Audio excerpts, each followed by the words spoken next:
Good evening, I'm Savannah Kelly. Welcome to APTN National News. A search of the Thunder Bay landfill tied to the investigation into the murder of an Indigenous woman is over. Investigators were searching for the partial remains of Deborah Anishinaabe, whose body was discovered in December 2024 after being reported missing. However, the search of the landfill did not uncover any additional evidence in the case. APTN's Mike McDonald reports. Anishinaabe Nation Grand Chief Alvin Fiddler says the organization has been doing what it can to support the family of Deborah Anishinaabe as the investigation into her death continues. While all of us hoped for more evidence to be found with respect to this search, that didn't happen. But the family's wish is that the search needs to continue. 25-year-old Levi Michael Lawson is charged with second-degree murder and indignity to a human body in connection with the case, and Thunder Bay's police chief believes the case against him is strong. We have a very strong case. We have evidence to suggest that the person that we believe is responsible will face the justice at the end of the day, and we will go through the court system as any case. But we believe we have a strong case, and this was just a search for further evidence and for the dignity of Deborah. Grand Chief Fiddler says investigators have been regularly communicating with the family. Communications between the police and the family and the community. We have regular calls or meetings and phone calls just to let everyone know that what's going on, especially the family, for them to know what the latest developments are with respect to this case. And Fiddler reiterated the importance of providing closure to the family. A lot of mixed emotions for sure, but I think all of us hope that all of Deborah be found so that they can lay her to rest and put that part of that painful chapter behind them. Mike McDonald, APTN National News, Thunder Bay.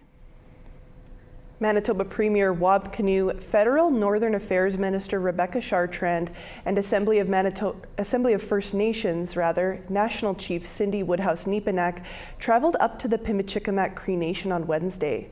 They were taken on a tour of the community roughly 600 kilometers north of Winnipeg by Chief and Council for a first-hand look at the aftermath of a power outage that happened on December 28th when the only power line leading into the community snapped. Our Creeson Agecoutay is there and has this report. Chief David Monias of the Pimicikimak Cree Nation hosted provincial, federal, and First Nation leaders today to give them a tour of the community and assess the damage.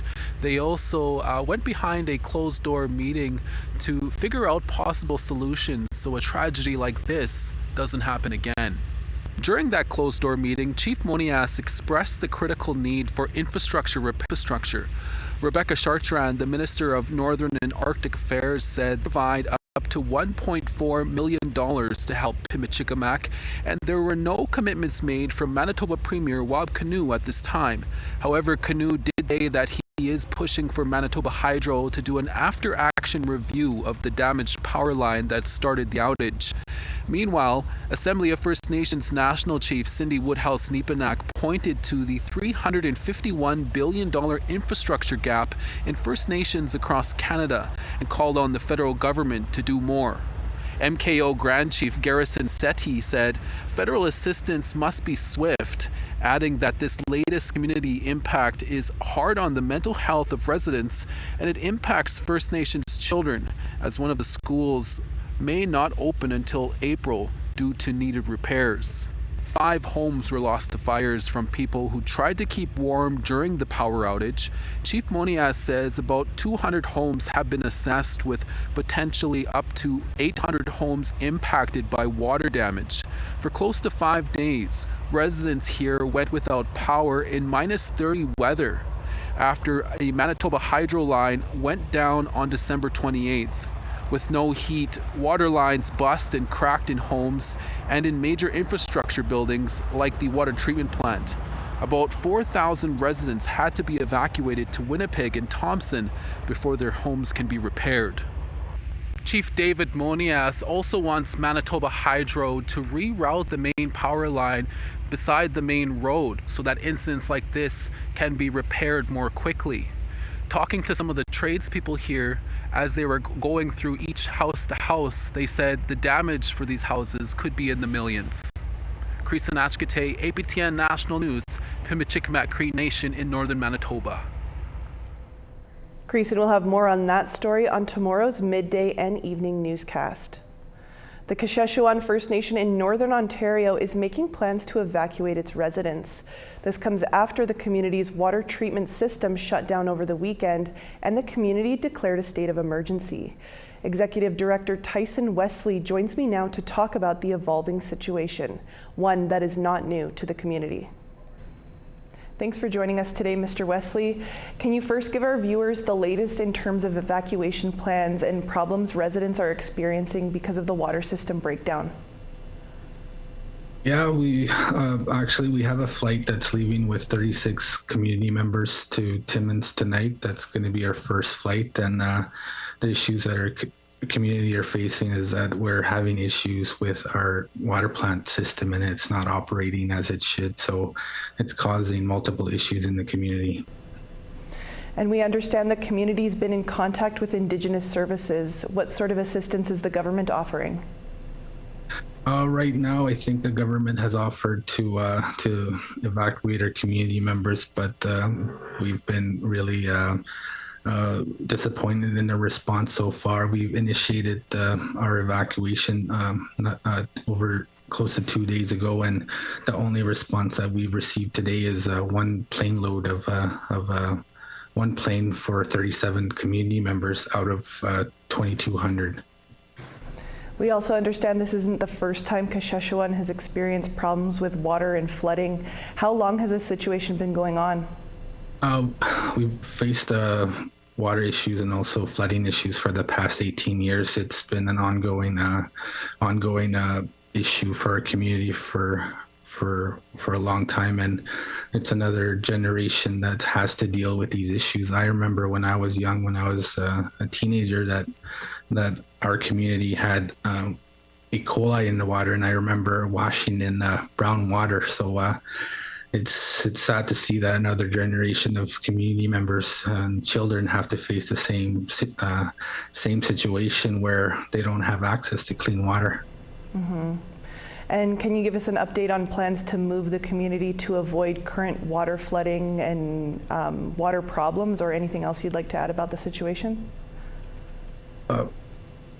We've been promised by the government, I think it was as far back as the Paul Martin government and the Stephen Harper government, and also the Justin Trudeau government. And now that we have a new government in place, we're still waiting for a meeting to kind of speak with the government to talk about relocation.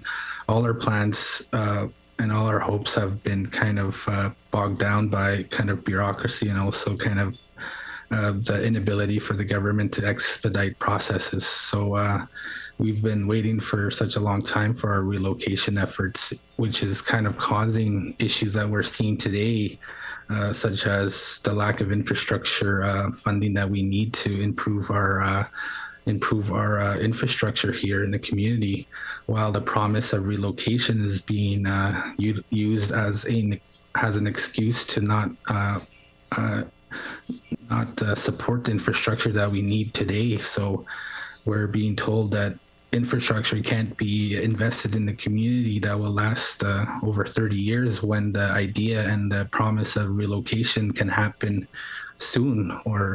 But our community has been advocating and talking about this relocation for over 18 years, and we haven't seen any substantial movement. And today we're seeing the results of that in action, and the people are paying the price and having to deal with these water issues. We have babies, we have children that are not being bathed in and only water bottles are being used to bathe our babies. So it's not a good situation to be in, and we've been working hard to address our issues, but the response from the government has been unsatisfactory to us. So.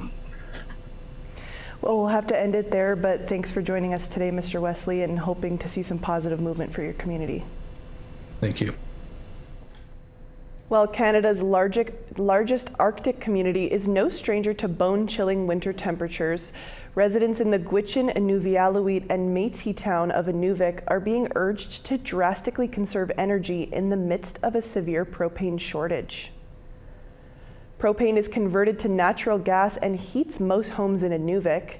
In the midst of a January cold snap, the town supplier, Inuvik Gas Limited, issued an emergency advisory saying that a blizzard and closure of the Dempster Highway in the NWT and Yukon is stopping fuel from being trucked in. Residents are being asked to turn down their thermostats, avoid using ovens, and take shorter showers to conserve energy. Inuvik Gas and local officials say they are working to restore the vital energy lifeline. The NWT Highways Department is assessing if fuel trucks can be safely driven to Inuvik. Peter Clarkson is mayor of Inuvik. We've shut down the pool because that's a huge draw on natural gas in order to keep the pool warm enough. We've shut the air handling units off in all the buildings. I think some of the other large offices have done the same thing. The Inuvialuit and I think the Gwich'in have shut their offices down so that people can work from home. Yeah, I mean, it was minus 44 this morning. So, people I think are doing whatever they can. We need to step aside for a short break. Coming up, a former Mi'kmaq First Nations police officer has been arrested and faces charges. Stay with us.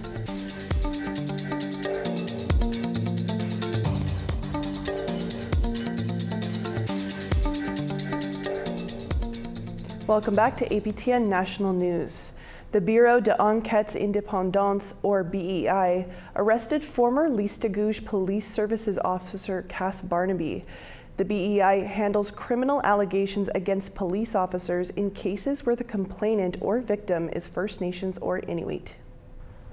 The BEI announced today in a press release that the former Mi'kmaq First Nations police officer was arrested on December 2nd, 2025. He faces 3 charges of extortion, non-consensual publication of an intimate image, and harassment. According to the BEI, the offenses allegedly took place in 2024 in Listigouche Mi'kmaq First Nation. Barnaby had been a constable with the Listigouche Police Department since August 2019, according to the Listigouche Police. Manitoba Justice has reported the death of a 26-year-old woman in custody at the Women's Correctional Centre in Headingley, Manitoba. The Manitoba Women's Correctional Centre is outside of Winnipeg and has a capacity of 196 offenders. Manitoba Justice says they extend their condolences to the family. At this time, they will not be providing further information about the woman due to privacy concerns. The death on Saturday, January 3rd, was reported to the Office of the Chief Medical Examiner as required by law. Between 2000 and 2024, Manitoba had 98 deaths in custody, with no official reports reflecting 2025. True crime series Taken makes its return to APTN tonight after going on hiatus in 2019. It showcases the ongoing crisis of missing and murdered Indigenous people in Canada. And as we mentioned yesterday, it will be broadcast in both English on APTN and in Anishinaabe on APTN languages. And here to tell us more is executive producer Danae Robinson. Thanks so much for joining us today, Danae. So season 5 of Taken premieres tonight on APTN after a hiatus of several years. Were there any challenges in putting together a new season? I wouldn't say there were challenges per se. When season 4 ended, that was right when the national inquiry into missing and murdered Indigenous women began. And Eagle Vision was hoping, that the inquiry was going to make some big changes within the community and the violence towards Indigenous women and girls. But we were invited back to do another season. And we were hoping we didn't have to, just in the sense that things would improve. And after much consultation with community members, with law enforcement, with allies, we decided that it was a good time to bring back Taken. And I think I do think, unfortunately, we have to bring Taken back, but at the same time, fortunately, we brought Taken back. Yeah, absolutely. It's the two sides of the coin. It was like such an important show for the 4 seasons that it ran previously, and you would hope it wouldn't need a 5th, but it's great that we have an opportunity to see more of these cases brought to light. Speaking of, like, how did you narrow down which cases to select and feature in this new season? We had some research previously done. We also reached out to families. Families had reached out to Taken also from previous seasons. We kept, social media going. So sometimes family members would reach out to the show as well. And to us, Taken is much more than a true crime show. It's about helping bring resolution to these stories that have come to us, hoping that we can find, any sort of clue or closure for family and community members by the show. We say it over and over. Someone out there has answers. Our goal is to find them, and we're just so grateful to the families who trusted us with sharing their stories. So for the first time this season, you're also having episodes in Anishinaabe. What brought you to make that decision?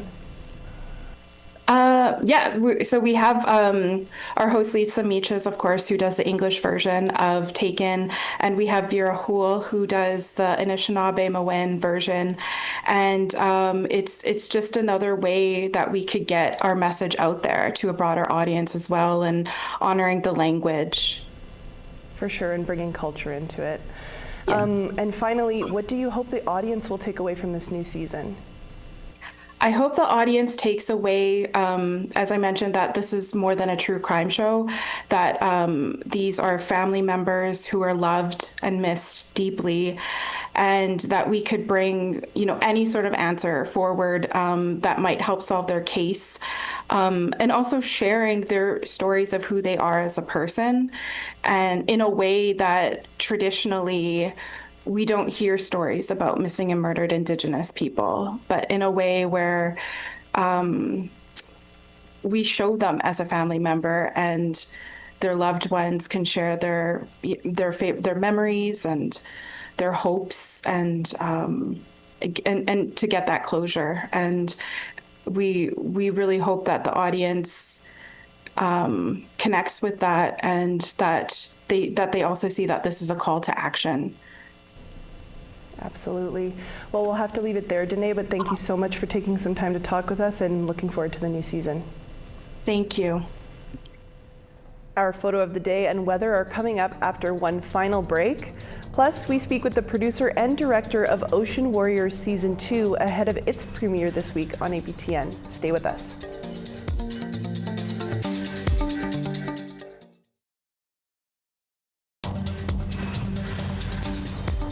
Welcome back. Time now for our photo of the day.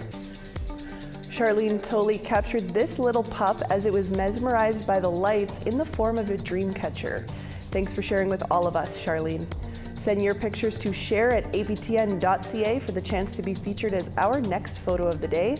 Now let's take a look at tomorrow's weather forecast. Over on the East Coast, 0 degrees for Charlottetown, +3 for Halifax.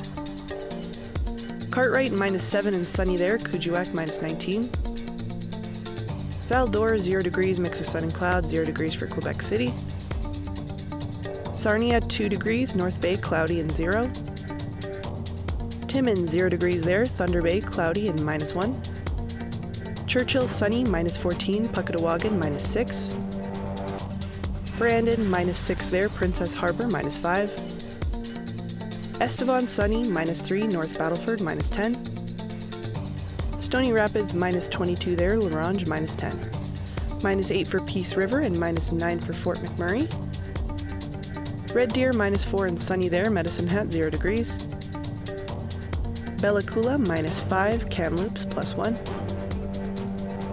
Prince Rupert, 3 degrees there, Sandspit, 4 degrees. Beaver Creek, -35 and sunny, Watson Lake, -18. Wrigley, sunny, minus 30 there. Trout Lake, minus 27. Inuvik, minus 33 and sunny. Sax Harbor, minus 30.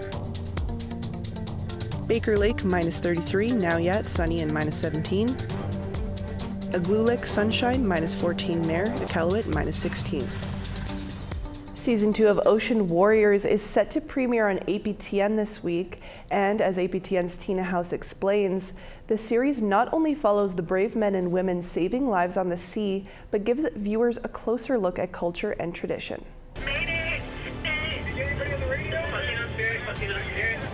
The Coastal Nations Coast Guard Auxiliary's mission is nations working together up and down the coast, saving lives at sea. Coming up.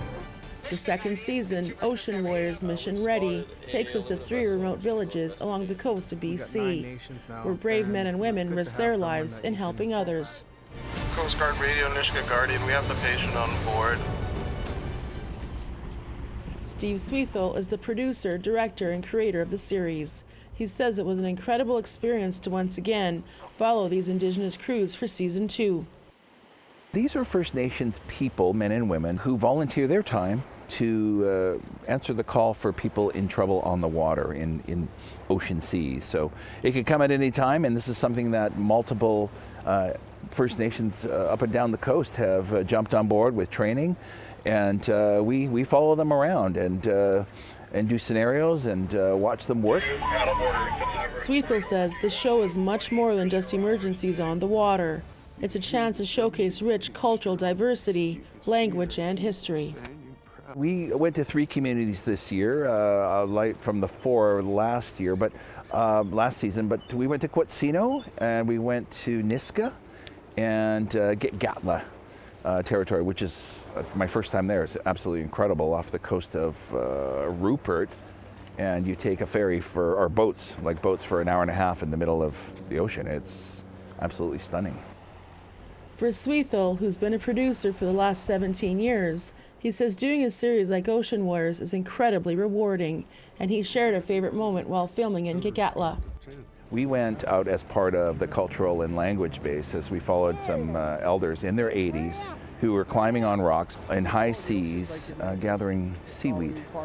And the water was crystal clear. It was like we're in a swimming pool. It was so untouched and beautiful. And to see the elders crawling around on the rocks like they were teenagers, gathering this seaweed, was mesmerizing for me and rewarding, and it was just, they were so cool about it and just having fun, just aunties doing their thing, and it was fascinating to watch and to be able to see sea urchins right there and just pick them up, and all kinds of different wildlife and sea life there. That was that area of the planet was pretty stunning.